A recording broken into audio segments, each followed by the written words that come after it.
kthyen 2023-shin? Patëm betejën për zgjedhjet lokale? Aty qartasi fitoi Kashil Lulzim Bashës, duke ekspozuar si faktori kryesor opozitar, po qartasi u humb nga Edi Rama.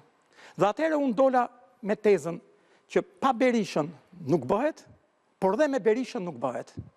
Çfarë do të thotë kjo? Kontributi Berishës në opozit është shumë i rëndësishëm, por Berisha në krye të formacionit politik nuk e bën. Sepse ishte evidenca zgjedhjeve lokale. Ndjeshëm e mundi Lulzim Bashën, por po ndjeshëm u mund nga Edi Rama. Kjo nënkomptonte një leadership të ri, që do shkonte përtej të mobilizonte jo vetëm militantët që kishte Berisha, po të unifikonte PD-n dhe të shkonte përtej PD-s. Pra na duhej një lider për një parti më të madhe se kryetari. Dhe këtu kam besuar. Çfarë pam ne? Investim për ta futur PD-n në sqetull. Në vend që partia të merrej me strukturat, për të forcuar strukturat që janë cop nga veriu në jug, dhe këtë e di çdo antar i Partisë Demokratike, në u morën për ta çuar PD-n një ditë poshtë balkonit dhe një ditë para spakut.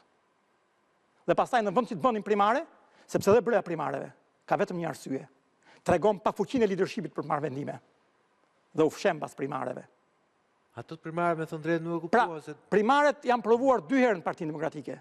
Se me thënë drejt, nëse kanë marrë pjesë 51.000 në të dyja herët kanë çuar e PD-s, nuk është lajmi keq. Në të dyja herët kanë çuar. Me dyshime kanë po. O zotëri, tani lajmi mirë apo lajmi keq është? Jo, që marrin 51.000 veta pjesë në primare, nuk është lajmi keq. Më e parancishme. Lajmi më i keq ka të bëjë me faktin që qofse marrim futu në Google apo në ChatGPT, çfarë janë primaret, dhe ballafaqojmë ato që bëri PD-ja, është një turp i paparë. Ajo nuk diskutohet. Primaret janë një proces disa mujor, ku kandidatët shpallën dëgjove na i zoti brenda PD-s thonte si duhet reformuar PD-ja, pra fillojnë me tezat për reformimin e partisë, kalojnë me tezat për reformimin e zonës elektorale ku qyteti Tiranës e të gjitha me radhë, ato ishin gjimon pas antarëve të partisë, po nuk mora pjesë, unë si kam njohur, pra nuk kam thash edhe një herë, gjithçka fillon e mbaron tek fakti që nuk kam pasur pretendime